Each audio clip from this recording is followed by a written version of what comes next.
हाँ, प्रधानों की बात जो आप करते हैं, तो प्रधानों से हम लोग बैठक करते हैं जी विकास के मुद्दे पर बातें होती हैं कि किस तरीके से हम लोग अपनी पंचायतों में बेहतर विकास कर सकें।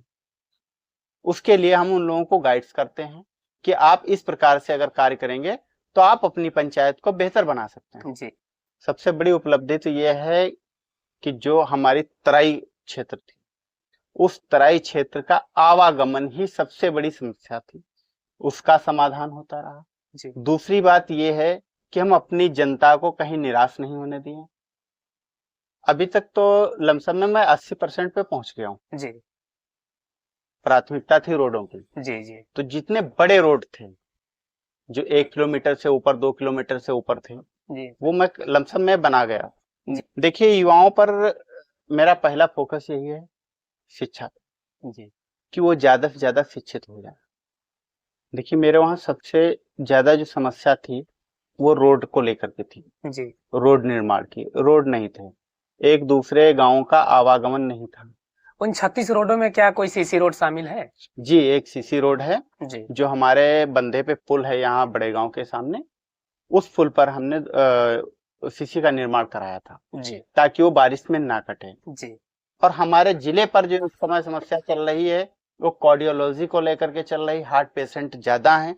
तो हम लोग सदन में जब भी मुद्दा रखते हैं तो यही रखते हैं कि कार्डियोलॉजी का कोई एक जो है डॉक्टर हमारे लखीमपुर में जरूर बैठ जाए। जी मैंने अपने क्षेत्र के अंदर 36 रोडें जिला पंचायत से बनवा दी। जी सबसे पहले तो महाशिवरात्रि, रमजान, ईद व होली की अपने क्षेत्रवासियों को दिली मुबारकबाद देता जी हूं। उन प्रयासों का परिणाम ये हुआ कि आज वो पुल सेक्शन हो गया है और बहुत जल्द पुल बन जाएगा। अगर पुल वो बन जा रहा है तो मेरे करीब 2 दर्जन गांव ऐसे हैं जिनका आवागमन कभी बाधित नहीं होगा, सुचारू रूप से चलता रहेगा, मेरी जनता खुश हो जाएगी। जी पीडब्ल्यूडी से काफी पीडब्ल्यूडी से प्रयास करके उनसे बनवा लिया है। कुछ गन्ना विभाग की रोडें थी, उनको भी हम अपने सदन में रख करके उनको ट्रांसफर करवा करके पीडब्ल्यूडी में, और उन पीडब्ल्यूडी से उनका निर्माण करवा।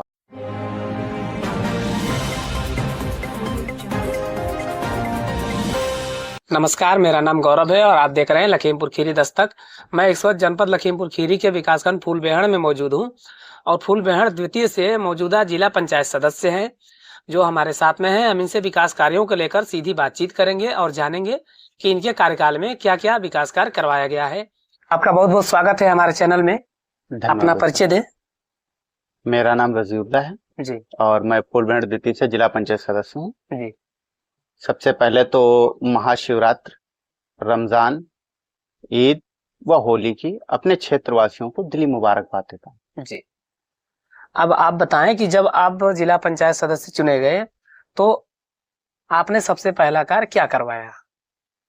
देखिए, मेरे वहां सबसे ज्यादा जो समस्या थी वो रोड को लेकर के थी, जी रोड निर्माण की। रोड नहीं थे, एक दूसरे गांव का आवागमन नहीं था, हर जगह कच्चे रोड थे, बारिश में दिक्कतें होती थी।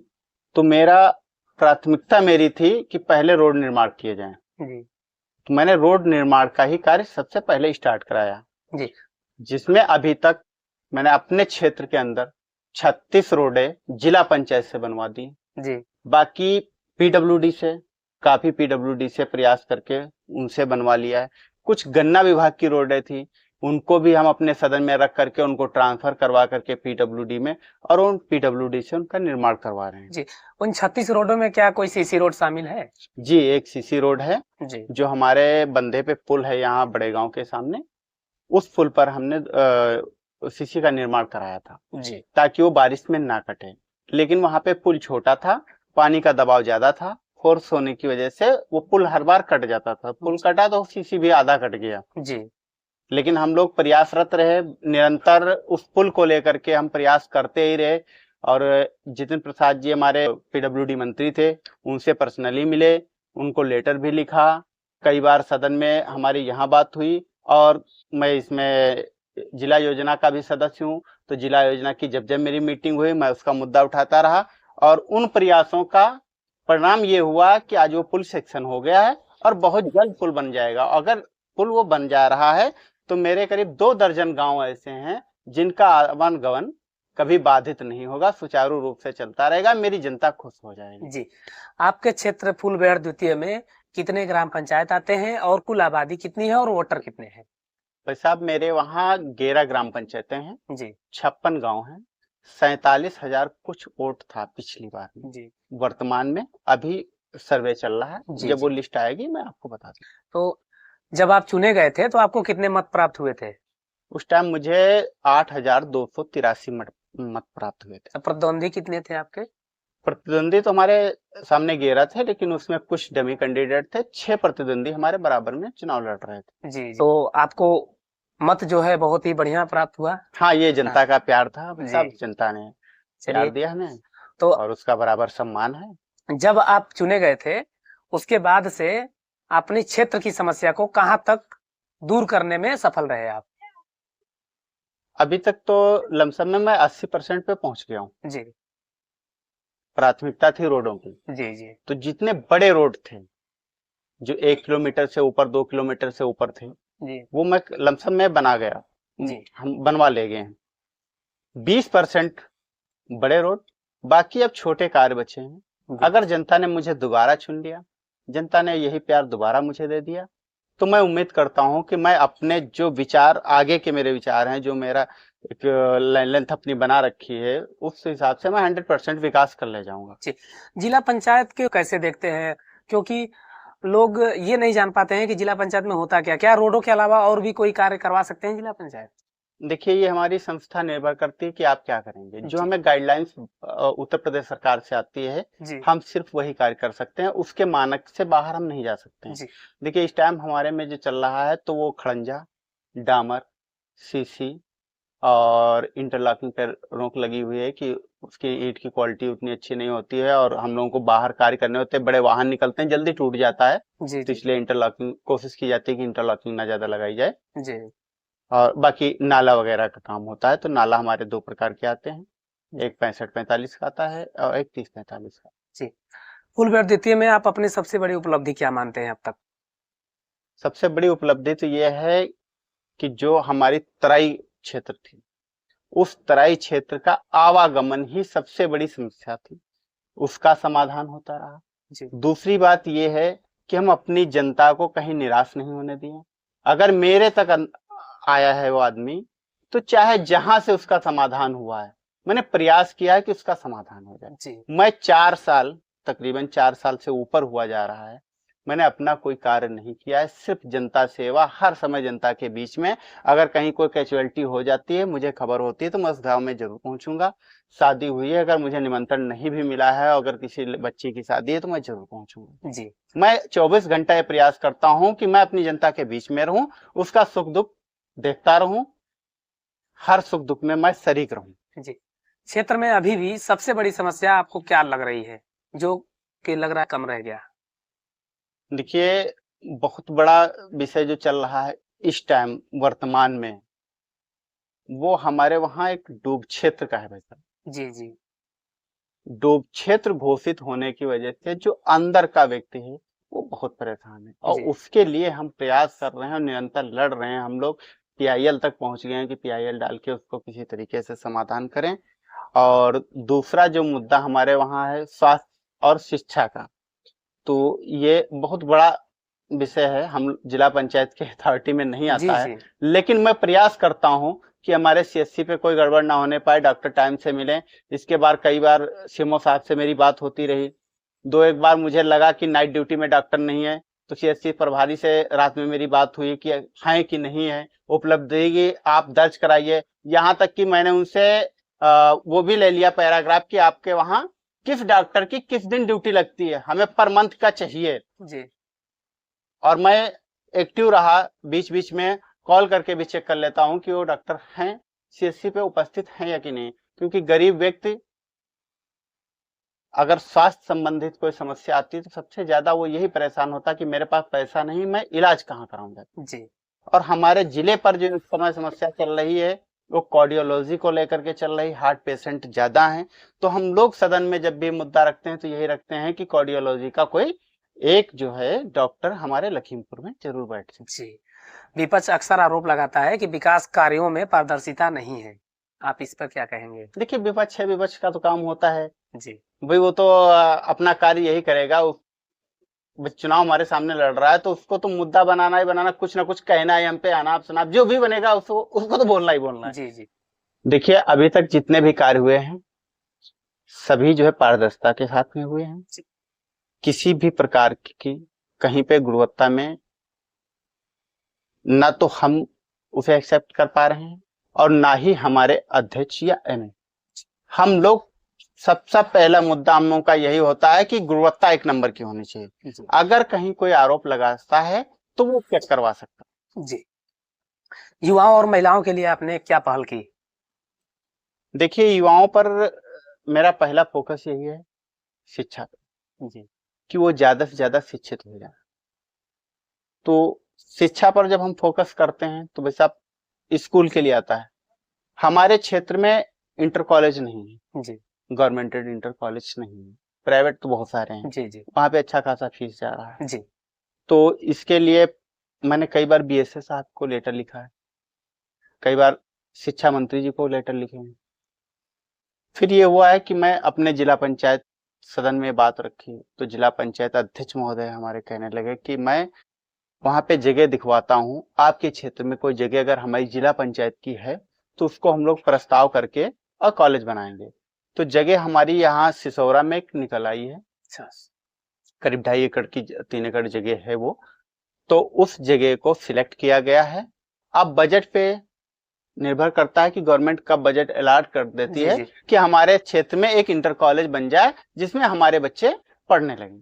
इतना तो कर सकते हैं कि मतलब इस जगह पे कहा तो प्रस्ताव हो गया है और यदि बजट आया तो बन जाएगा। हाँ, उम्मीद है बजट आया तो बहुत जल्दी बन जी, जाएगा। जी, जी।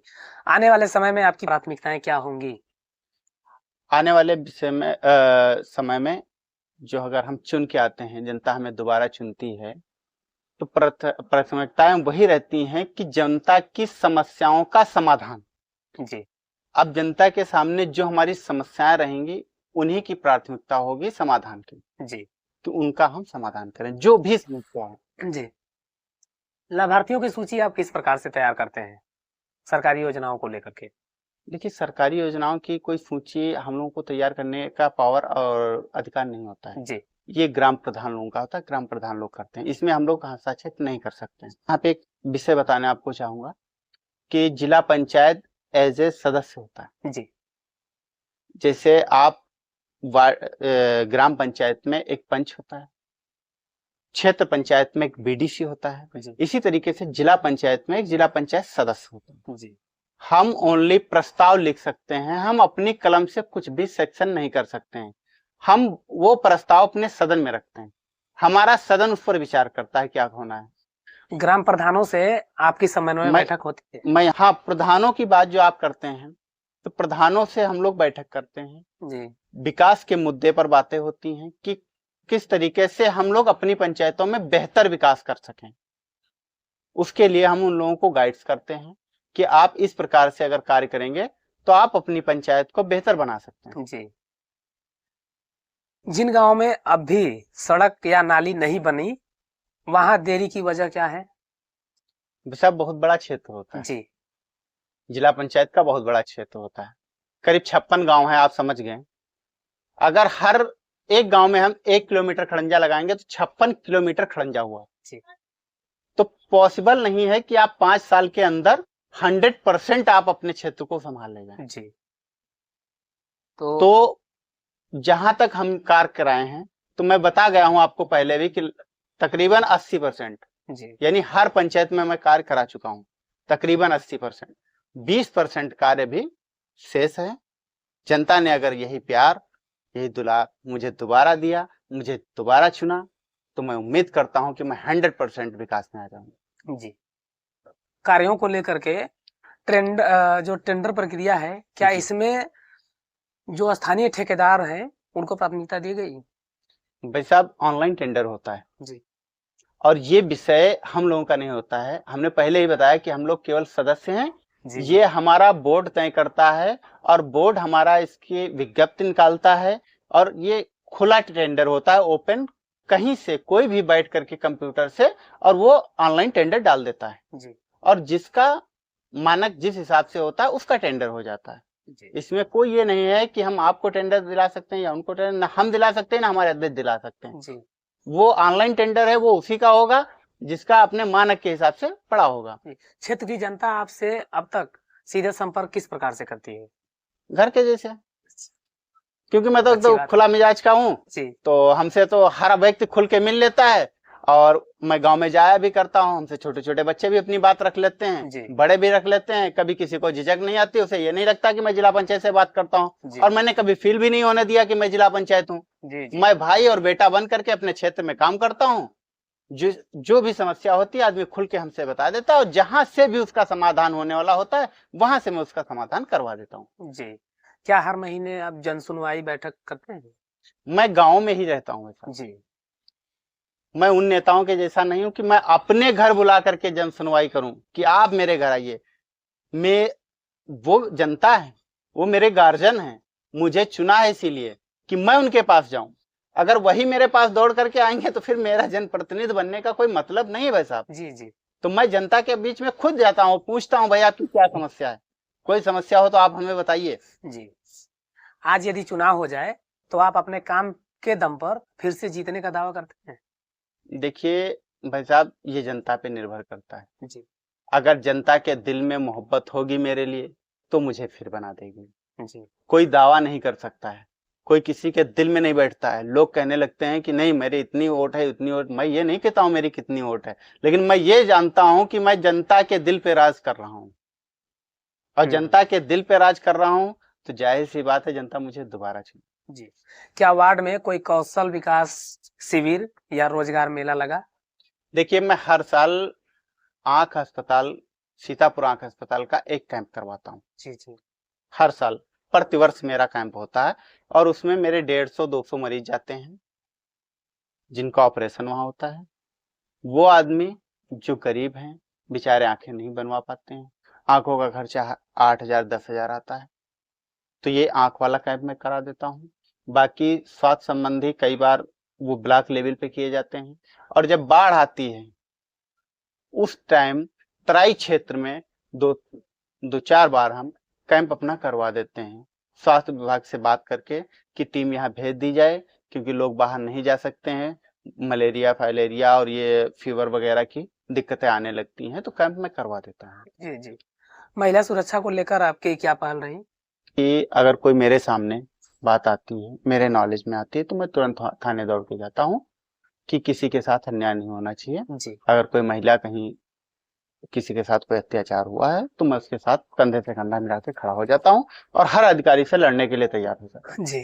अभी अगस्त सितंबर के महीने में ये देखने को मिला था कि यहाँ पे एक तेंदुआ दिखा था और एक बच्ची को उठा ले गया था, तो उसमें क्या पहल की?